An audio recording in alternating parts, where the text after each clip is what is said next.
Hello everyone, I am Dr. Devapabiyam, Assistant Professor of Physics, Government College for Women Kolar.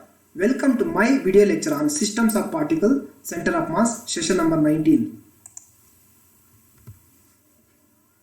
In this topic, I will explain systems of particles and center of mass. Systems of particles meaning center of mass, definition, displacement, velocity and acceleration of center of mass, Newton's second law of motion for a system of particles, conservation of linear momentum. Learning objects. Learning objectives are to make the students understand definition of systems of particles, definition of center of mass, expressions for position vector, displacement, velocity and acceleration of center of mass. Derive Newton's second law of motion for a system of particles, statement and explanation of conservation of linear momentum. Learning outcomes. Students are able to define systems of particles, define center of mass, derive expression for displacement, velocity and acceleration of center of mass. Derive Newton's second law for systems of particles. State and prove conservation of linear momentum of particles.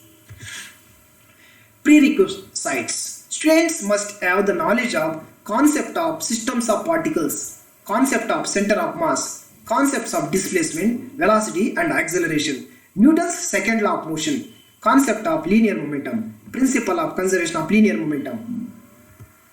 Systems of particles and center of mass. System of particles. A system of particles is a collection of two or more particles usually interacting with one another. Example 1. Collection of atoms making up of a solid. Number 2. Solar system consists of planets, asteroids, moons bound by gravitational force. Center of mass. The center of mass of a system of particles is a point where the total mass of the particles is centered. Suppose there are n number of particles distributed at different points. Their position vectors are r1, r2, rn, etc. This is center of mass. Particles are distributed randomly, but the center of mass is a point. Suppose there are n number of particles. Particles are p1, p2, p3, etc. to pn. Their position vectors are r1 vector, r2 vector, r3 vector, etc. and rn vector. Velocities are v1 vector, v2 vector, v3 vector and so on, vn vector. Their masses are m1, m2, m3. So now total mass is m is equal to m1 plus m2 plus m3 plus so on mn. Now center of mass is defined as RCM vector is equal to m1 r1 vector plus m2 r2 vector plus m3 r3 vector plus so on plus mn rn vector divided by m. Now we can write this as RCM vector is equal to 1 by m sigma I is equal to 1 to n mi ri vector, because m is sigma I is equal to 1 mi, which is the total mass of the system of particles. Example, the center of mass of a uniform rod is at the center of the rod. The center of mass of a rectangular lamina is at the center of the lamina.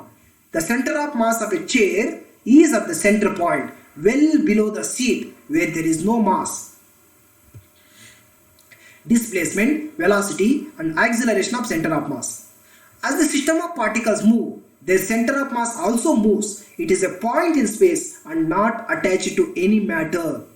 The position vector of center of mass, which specifies the displacement, is RCM vector is equal to m1 r1 vector plus m2 r2 vector plus m3 rn vector plus mn rn vector.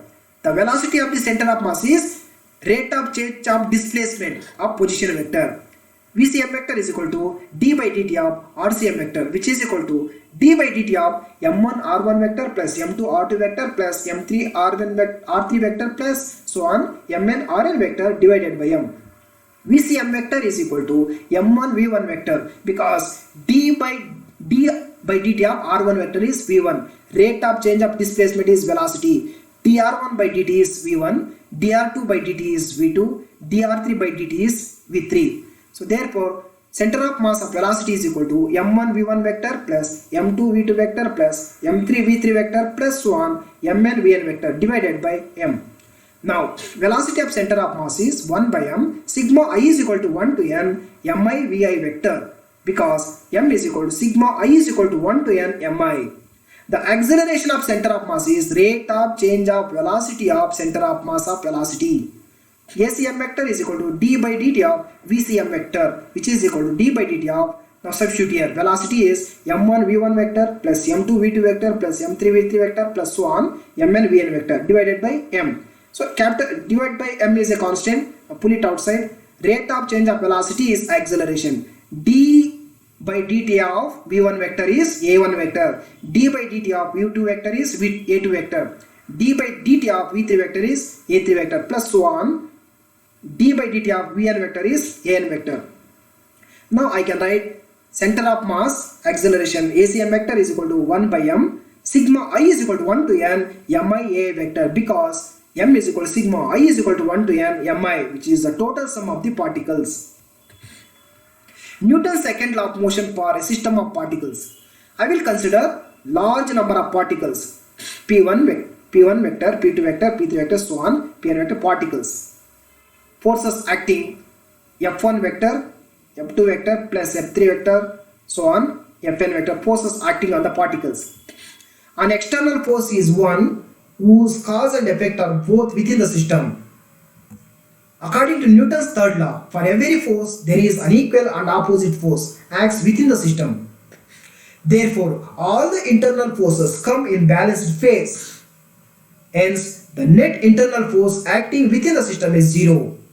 The net force acting on the ith particle is Fi net force is equal to Fij. I is not equal to j internal plus Fi vector external, because there are two forces acting on any particle. One is internal force, the other is external force. So as the consequence of Newton's third law, all the internal forces come in balanced phase. Cancels with each other. Therefore, this term goes to zero. Fi net is equal to Fi external. Vector F is equal to sigma I is equal to 1 to n. Fi net is equal to sigma I is equal to 1. Fi external, which is equal to external force. The net force acting on the system is only the external force. According to Newton's second law, vector F is equal to vector F external is equal to rate of change of momentum dp vector by dt, which is equal to m into rate of change of momentum is acceleration vector. Conservation of linear momentum. Momentum of center of mass. PCM vector is equal to sigma I is equal to 1 to n. Pi vector is equal to sigma I is equal to 1 to n mi vi vector, which is equal to m into 1 by m sigma I is equal to 1 to n mi vi vector, which is equal to m into VCM vector. According to Newton's second law, force is rate of change of momentum.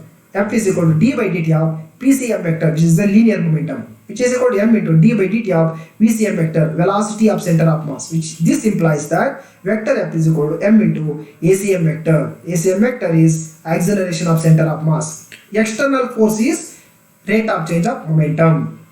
External force is equal to 0 if this is the special case. Net, then what happens to rate of change of momentum, which is 0? This implies that total linear momentum is equal to linear moment of particle 1 plus linear moment of particle 2 plus linear moment of particle 3 plus so on plus Pn vector, which is equal to constant. Statement: if the resultant external force acting on a system of particles is 0, then the total momentum is conserved.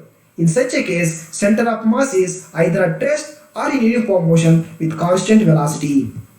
Summary: so far, defined systems of particles, defined center of mass, derived expression for displacement, velocity and acceleration of center of mass, Newton's second law of motion for system of particles, statement and explanation of principle of conservation of linear momentum is studied. Thank you.